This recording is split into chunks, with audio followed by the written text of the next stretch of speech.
just interrupts me at any time if there's anything wrong with the sound or anything like that, or you can't see something. Yeah, so I'm going to be giving you guys an overview of a guide to getting published in journals. Um, Emerald, I'm going to explain who Emerald is and sort of the nuts and bolts of the process. So we can open it up for questions at the end, but if you'd like to put questions in during the chat, that could also be helpful. It might distract me a little bit. I don't think I'll be able to see it, but I think that I can pick up those questions at the end and we can have a discussion. My presentation is about 20 to 25 minutes. So let me get started here. Okay, so thank you so much for having me. My name is Daniel Ridge, and I am a commissioning editor, also known as an acquisitions editor in books at Emerald Publishing. I'm based in San Diego, California, and I'm charged with bringing in North American authors. I say that because Emerald is a global publishing company, and we publish authors from all over the world. Our headquarters are also in the UK. We have headquarters in Boston as well, but of course, since COVID, I've been able to relocate, which has worked out well for me. But I'm charged with bringing in North American authors. I still sign authors from around the globe, but I'm charged with bringing in North American authors. I started off in journals. I have 3 years of experience as a journals commissioning editor, and I managed a portfolio of between 15 and 20 journals, which meant that I worked directly with the editors to help grow the journal. I kept the journal on track in terms of its publication schedule, making sure there was a pipeline of papers coming in and that the review process was moving smoothly. So I had sort of a bird's eye view of the journals within the portfolio. Now I am a commissioning editor of books. I've had 2 years experience and I am the equity, diversity, and inclusion lead. So I'm charged with bringing in books that range from neurodiversity in the workplace to gender and education and topics like that. So as I said, I'm charged with bringing in authors from North America. And I have a PhD in French literature and my background is in academia. So I know what it's like to go through the publishing process. And so I'm hoping to demystify that a little bit for you. So Emerald Publishing is an academic publishing company that was created in 1967 by academics from the University of Bradford Management School in the UK. We have our main headquarters in Leeds, but we also have offices around the world, including in Boston. Like I said, I was based in Boston until COVID hit, and then basically they realized we didn't need to be in offices. One thing that we're really proud of is being the first publisher to support the San Francisco Declaration of Research Assessment, DORA, if any of you have heard of that.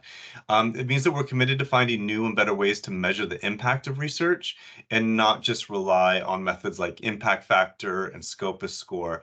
Although we do realize how important that is for authors, we're looking for having a real world impact outside of those impact factors. We're also dedicated to supporting the United Nations Sustainable Development Goals, and we're always looking for ways to make a positive impact on the world through our publications. So in fact, our entire company is aligned with the UN SDGs, and we've broken them down into goals, which all of our publications align. So we've taken the different goals and put them together into our main goals, which are fair society, healthier lives, responsible management, and quality education for all, and we've just added a new one, which is sustainable structures and infrastructures. So Emerald Publishing supports a wide range of publishing formats aimed at disseminating scholarly research across diverse disciplines. These formats include academic journals that cover topics in business, management, the social sciences, education, and healthcare. Emerald also publishes books ranging from specialized monographs to handbooks and key titles, and we cater to researchers, scholars, students, and professionals. Our main audience of consumers, though, are libraries, so we sell directly to libraries, and that is the best way to get a hold of our books. Of course, we're also available on Amazon and all that, and you can buy from our website. We also offer case studies, and they offer in-depth analysis of real-world scenarios across industries and management practices, serving as valuable educational resources. So really, our case studies are used largely in the classroom to provide real-world examples.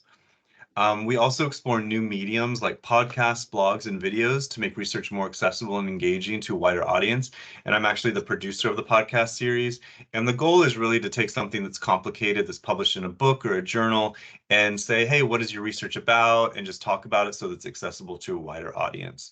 In all these different ways, Emerald helps push knowledge forward and encourages using evidence to guide practices in different fields and industries.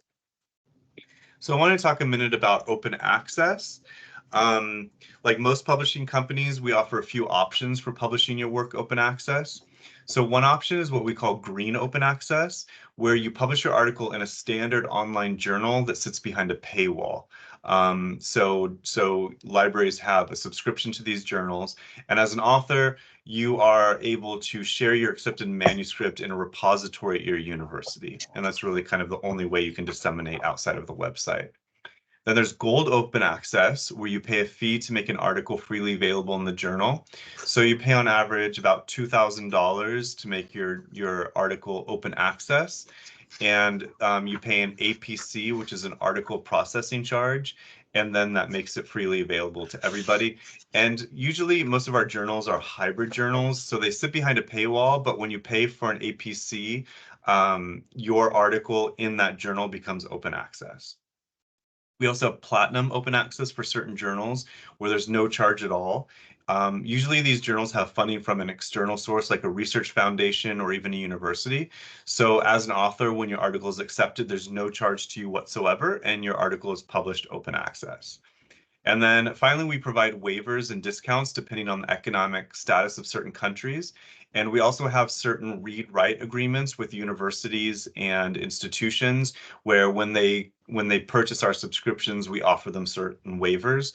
A lot of publishing companies do this, so I would recommend writing to the publishing company or also talking to your librarian to find out if they have waivers to publish open access in specific journals. And so, our goal really is to make research as accessible as possible, and that's why we really are trying to support open access as much as we can. So now our journal is for a vigil to honor Lakin Riley as well as another student. Oh, I think somebody has their audio on. Yeah, could everybody mute, please? Thanks so much. Okay. So publishing a journal means sharing your research and finding a broader academic community and beyond. When you submit your work to a journal, it undergoes a rigorous peer review process where experts in your field evaluate its quality, relevance, and contribution to the academic discourse. All publishing companies should seek to advance scholarly excellence and disseminate knowledge, and the process should always be transparent, collaborative, and impactful. So that is our goal at Emerald in any case. So selecting the right journal. When selecting the right journal for publication, authors should consider several key factors to ensure their work reaches the appropriate audience and maximizes its impact. Firstly, always talk to your colleagues and mentors to see where they published and ask them about their experiences. What journals do they recommend and why? Authors should always assess the journal's scope and focus to assure it aligns with the topics and objectives of your research. And you can find all of this information on the journal's webpage. I always think the best place to start is looking at the journals that you read yourself and what you admire, and then go and look at the website and make sure that whatever you're writing fits the aims and scopes of that journal. Additionally, examining the journal's editorial policies, their peer review process, and publication timelines can provide insights into the rigor and efficiency of the publishing process. There are predatory publishers out there, so I always suggest you do your due diligence in looking into a publishing company just to make sure that they're on the up and up. So that's why it's always a good idea to talk to your colleagues first. Authors should consider the accessibility and open access options that I was just talking about offered by the journal to ensure that the broader dissemination of your work. And by carefully evaluating these factors, authors can make informed decisions to select the most suitable journal for the research publications. Authors should also evaluate the journal's index and impact factor to understand its reach and citation potential so that you have reasonable expectations.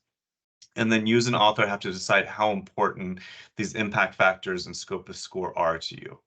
Again, it's really important to talk to colleagues. So what I wanted to show you, this is an example of a typical website for a journal. This is an Emerald Journal, the International Journal of Conflict Management.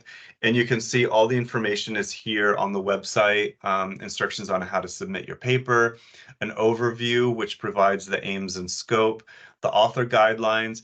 So I have to stress that the overview and the author guidelines are extremely important that you consult very carefully, because you send your paper in and the editor of the journal looks at it very quickly. They look to see if you've met the parameters of the scopes and the aim of the journal, and then also that you're following the format that they tell you to follow in the author guidelines. They don't want to put a lot of time into working on your article. It depends on the editor, of course, but you really want to make sure that you're not desk rejected just because you made a simple mistake that you could have followed in the author guidelines. It's also a good idea to look at the editorial team. So look at where these editors are based. You can look at the review board or the advisory board to see where these people are based. You can always contact them to ask if you think, if you want to know if your paper might fit within the aims of scope of their journal, but they're not always highly responsive. Every journal is different. Every editor is different from company to company, but also then within the company. Because, we, as a publishing company, we hire editors who are professors at universities, and they're responsible for doing their end of the job. And sometimes, they might disappear for weeks on end. They might not respond to your emails. I just want to set realistic expectations. Never be afraid to go directly to the publishing company. So when you look at an editorial team, usually it will list a publisher and it'll have someone's name and an email address. And that person is the person which is in the role that I had, which is overseeing the editor himself or herself, so that you can write directly to that person saying, oh, the editor's not responding. I'm not sure if my article fits, that type of thing. And they can always chase down the editor. And also the index and metrics and decide what's important for you. I also really recommend looking at calls for papers. My experience is that, they'll put out a call and they're able to publish something like 6 to 12 articles in an issue. And a lot of the time for these special issues, they're really hungry for articles. So you have a really great chance of being published in a journal if your article fits within a special issue. And usually when you apply where it says submit your paper, you do all of that online, you upload your paper, you follow their guidelines, and then you can choose to submit directly to that special issue. When you have a special issue, you have a guest editor. So this is somebody that the editor of the journal has worked with to bring in a guest editor who is usually another professor at a different university, and they oversee just that issue. And so a lot of the time, like I said, they're very hungry for articles, and your chance of getting published is much higher if you apply directly for a special issue. And usually those calls, you have several months. A lot of the time they may ask for an abstract in advance, so you don't have to write the entire article first. You can write, a one-page abstract or a structured abstract, depending on their guidelines. And then you put out your ideas, and then you get feedback, and then you know whether you're going to go forward with it or not. So you're not wasting as much time as well. So here's just an example of an aims and scope of a journal. So this again is the International Journal of Conflict Management. I just really wanted to highlight this because, like I said, an editor goes through the journals quickly, or the journal articles quickly, and they desk reject really as many as they can, especially the higher impact factor that a journal has, the more they reject. So you don't want to give them an excuse to reject your article just out of hand. So always make sure that your subject matter fits within this. So here's conflict management. And if you look, for example, perhaps you want to do something on conflict management and technology, and there you go, you see those keywords and you know that your article is going to fit within the scope. If you look at these and you're not sure, like I said, write to the editor of the journal, or if they're not responsive, write to the publisher and ask them if they think that your article would fit or not. A lot of authors don't think of the publishing company as much of a resource as it actually is. I used to get emails all the time where an author would send me an abstract and say, hey, I'm looking for a journal to publish my article in. I'm not sure which one of your journals this would fit in. And I know my journals. So I would be able to recommend, one or two journals to them, and then they can look at them and then submit directly to those. And I could be introducing them to new journals that they didn't know about that have an impact factor, a high Scopus score. So it could be exactly what they're looking for. So always use your publishing company as a resource. So what makes a good paper? So a good paper encompasses several essential qualities that contribute to scholarly excellence and impact. Firstly, originality is paramount, as it demonstrates the author's ability to contribute novel insights to the field. A good paper also exhibits relevance to and extends existing scholarship effectively, and it builds upon previous research while offering new perspectives and findings. That's really key. You have to know your stuff. You have to be referencing the key studies that are out there. Strong research methodology is fundamental, ensuring the validity and reliability of the study's outcomes. Moreover, the paper should feature a sound, logical progression of argumentation, guiding readers through a cohesive narrative that supports its central thesis. Theoretical and practical implications should be clearly delineated, demonstrating the paper's significance in both academic and real-world contexts. So I suggest you have all of this in mind when you're writing your paper, and then also share this with your colleagues, with mentors, with people that you're working with that can offer you feedback before you even submit the paper. You really don't want to you want your paper to be as good as it can possibly be at the time you submit it, and then it will go through the review process, and then you would add more feedback. A lot of editors are, like I said, are looking for reasons to reject your paper, so don't give them a good reason. So, like I said, recent and relevant references validate the paper's scholarly currency and depth of research. Internationality is another key aspect, reflecting the paper's ability to engage with diverse perspectives and audiences from national borders. So this is really important because you have to think that, you know, somebody like Emerald or Wiley or Springer, any of these publishing companies, they're global publishing companies, and we publish all over the world.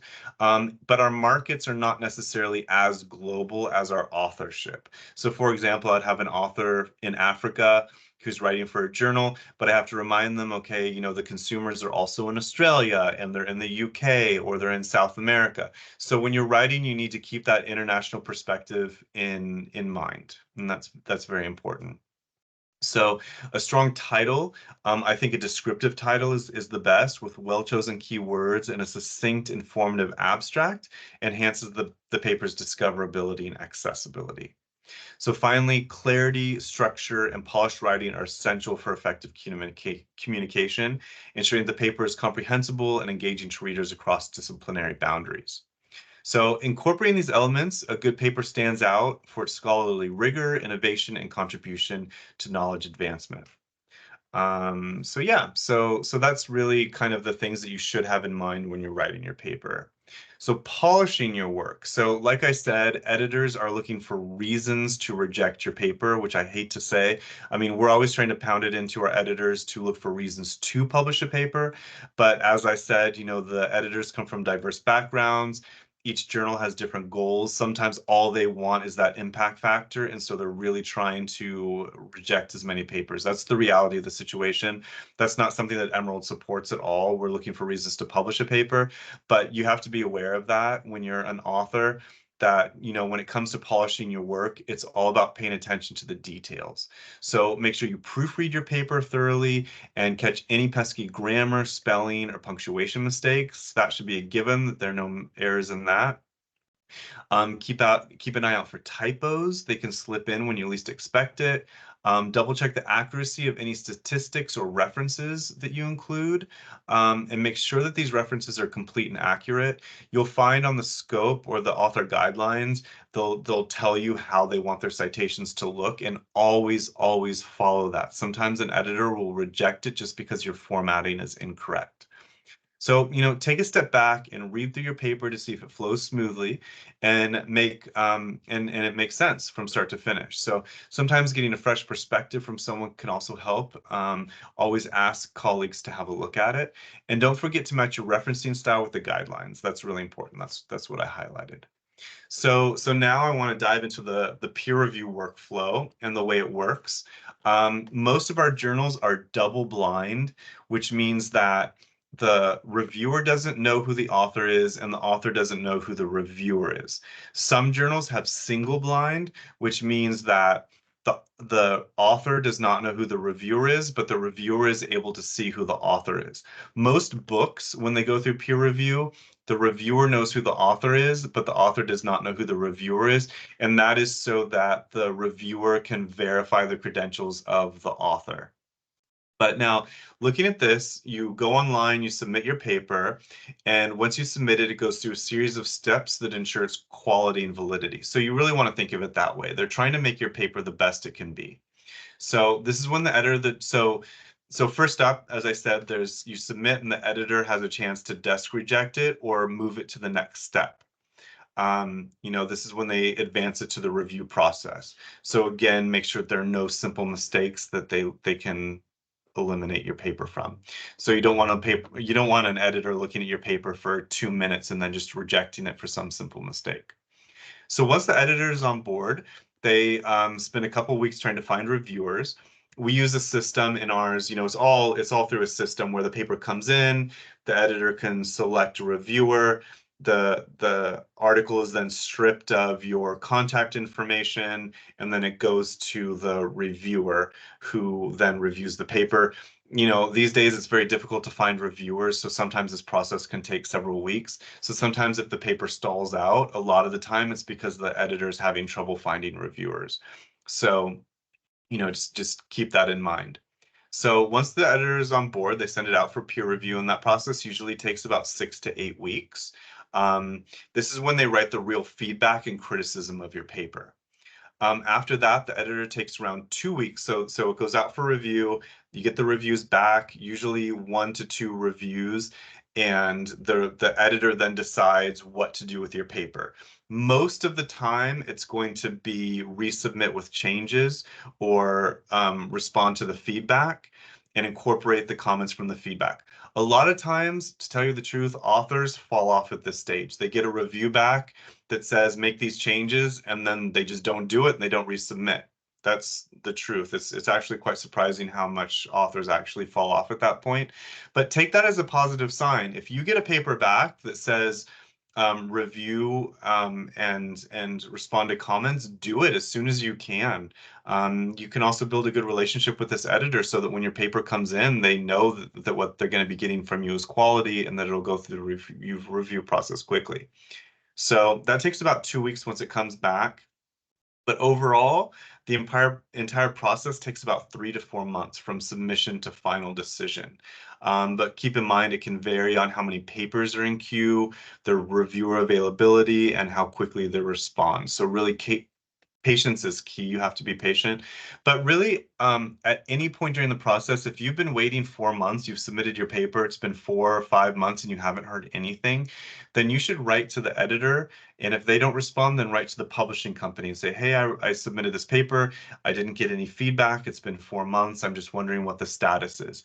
You're not bothering anybody. They're just going to look in the system and check and see where your paper is.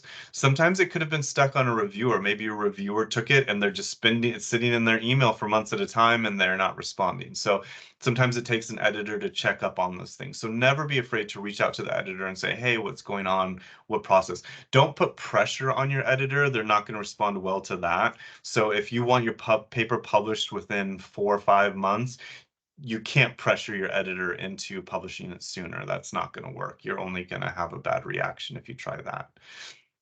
So also ethically, you should only be submitting to one journal at a time. That's really important. It's not ethical to submit to more than one journal at a time. A lot of work goes into your paper, and an editor doesn't want to go through the entire review process and then send the paper to you, and then you say, oh, I decided to go with another publisher. Ooh, you'll get blacklisted right away if that happens. So do not do that. Okay, so the outcome of peer review, the revision request. So after your paper goes through peer review, a few things could happen. So if the reviews are positive and recommend acceptance, great. You're like part of the 1% that got your full paper accepted. This very rarely happens. Just to be honest with you, that's rare. Usually reviewers almost always want revisions. If there are suggestions for revisions, believe me that it's entirely normal and you should see that as a good thing. So you'll receive feedback on what to change, and you'll have a chance to revise your paper. It's a good idea for you as the author to discuss these points with colleagues to make sure that you're answering all of the points that were brought up by the reviewer. That's very important. Sometimes the editor might ask you for more than one review. So, if an editor gets 2 reviews back and one's positive and one's negative, they'll often go for a 3rd review, and that 3rd review will be the tiebreaker. And then all of this feedback comes back to you. So, rejection is possible, but don't worry, it's also common. So you have to think about if you're rejected, think first and foremost, why was your paper rejected?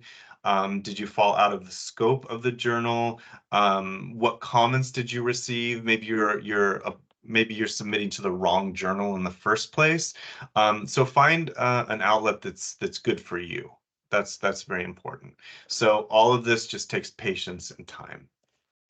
So if your paper is rejected, really don't lose heart. I know you've spent a lot of time working on the paper. It comes back, it's rejected. It's extremely disappointing, but it's a very common experience. So like I said, there are numerous reasons why papers face rejection. Sometimes it's straightforward as the paper not meeting the journal's guidelines. You know, in such cases, it's a matter of revisiting the requirements and making necessary adjustments before resubmitting. Occasionally, the papers are out of the journal's scope. So this is the importance for reading the aims and scope of each journal you submit to. And if you find the guidelines unclear, don't hesitate to write directly to the editor or to the publisher for clarification. If your paper's rejected and you're like, well, I don't understand why, they should have fed that back to you with the reviews. But if not, you can write back to the editor and say, hey, my paper is rejected. What can I do? If you have a good editor, there are bad editors and there are good editors, but if you have a good editor, they'll try to work with you because they'll look at your paper as something that they can work on to help you move it forward. And they may say, you know, work on these things and then resubmit it at a later date.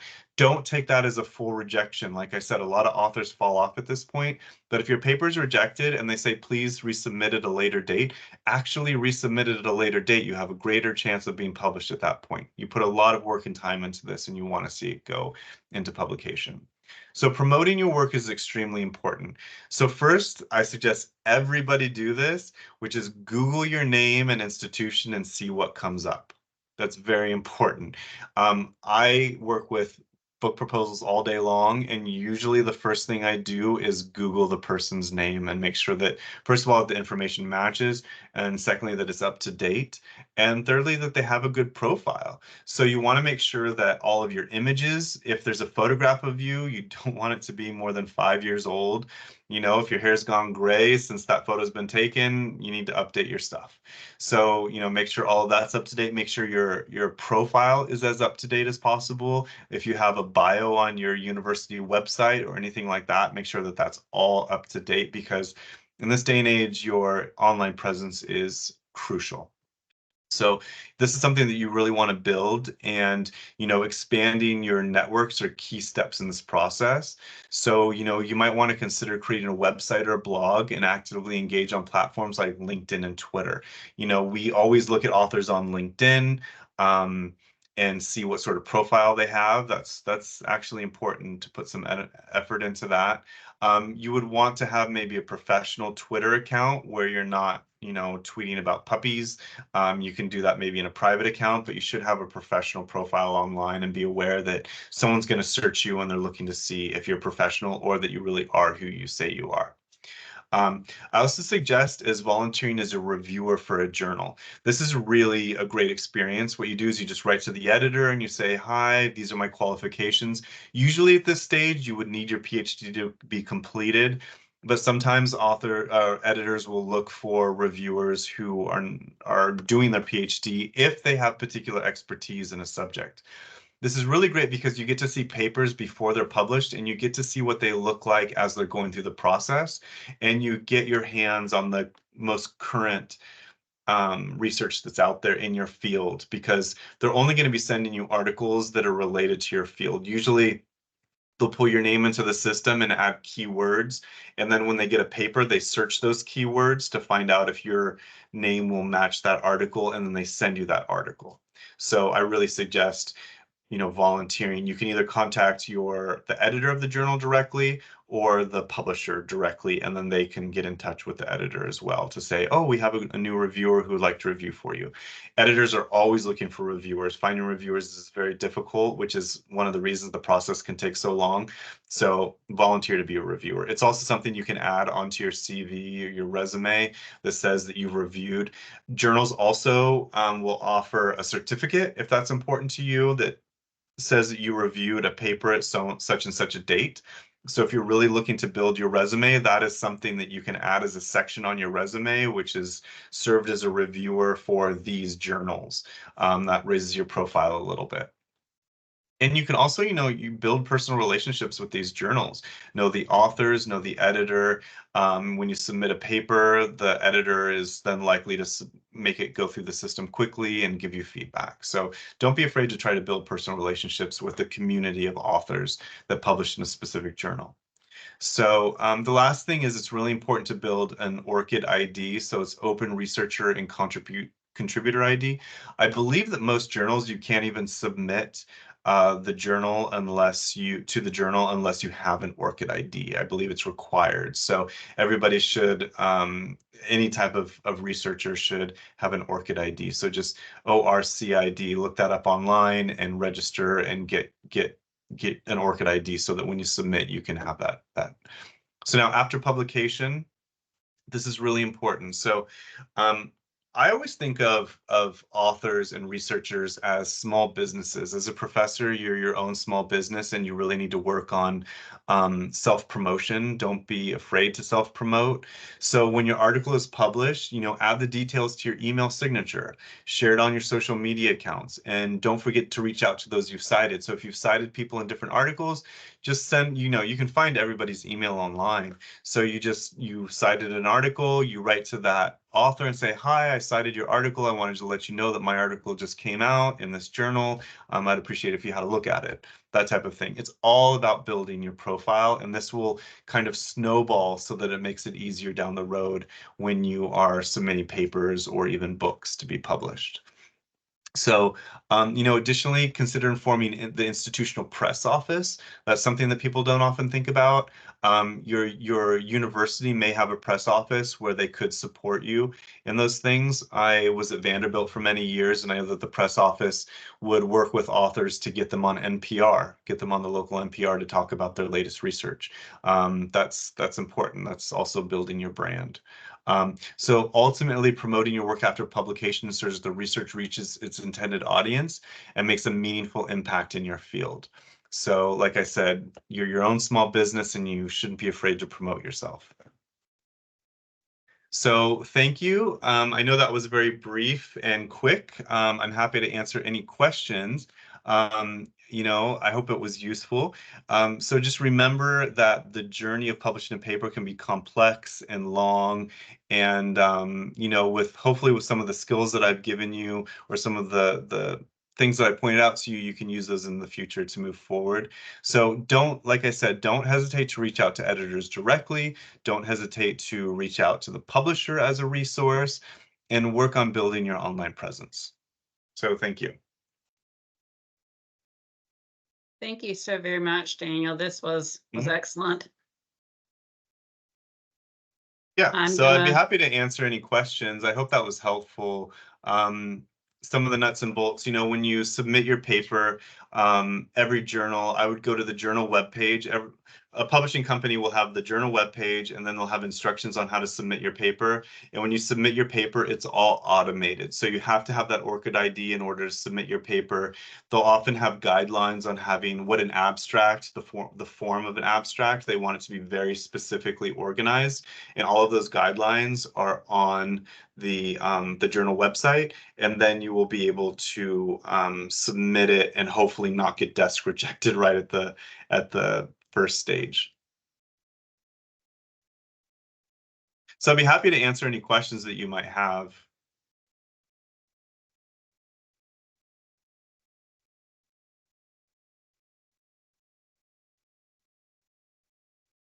Yeah. Celine.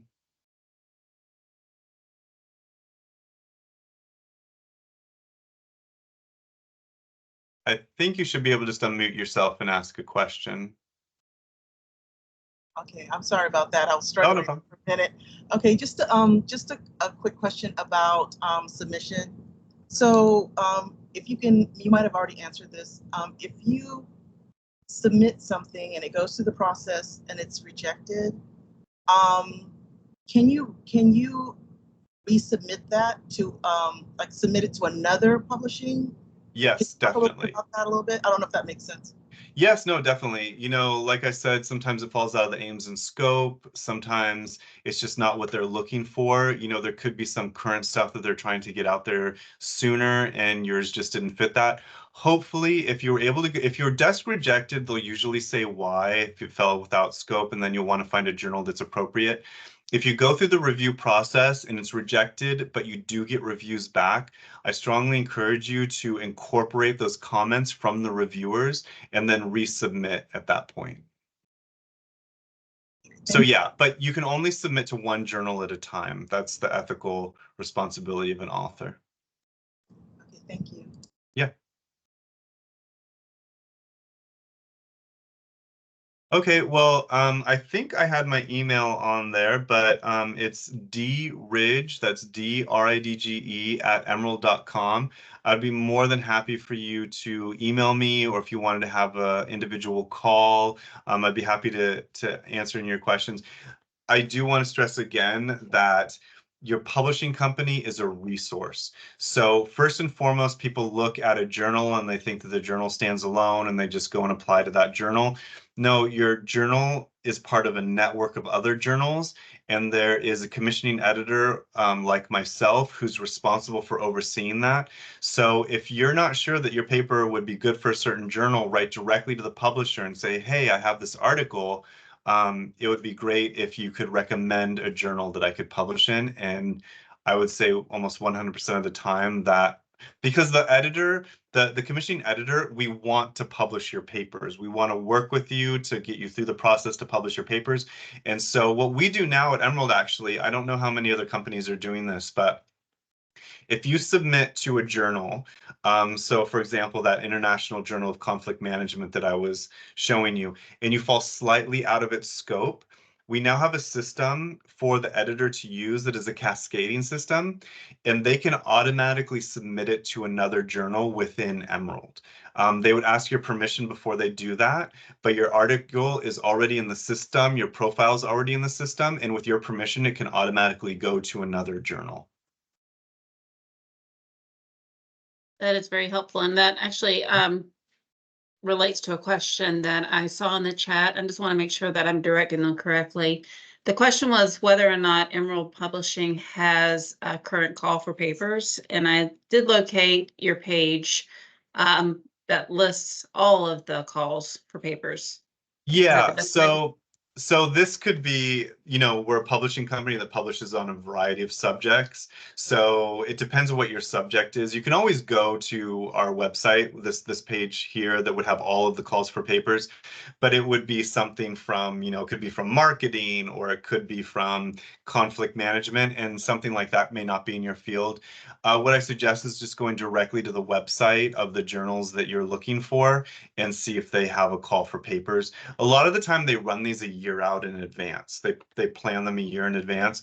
And a lot of the time they ask for an abstract first before the full article. So you have time to write the abstract, which is usually just a couple paragraphs.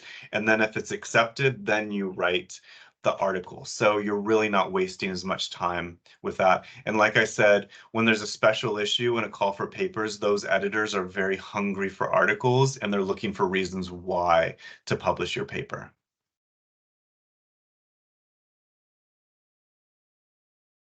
Great. Well, thank you so much. Like I said, don't hesitate to reach out to me. Don't hesitate to reach out to any publisher. I'm sure that whatever company it is, they should respond to you. Like I said, they're looking for papers to publish and they want to support their authors. Yeah. Thank you much. again. Great. Thank you very much. It was great. It was great to be able to participate. And I believe you'll be having a presentation for how to publish books. We will. That'll be on March the 11th at 12 o'clock Eastern Standard Time. Yeah, great. Okay. Take care. Thank you, everybody. Thank you again, Daniel. Mhm. Thank you.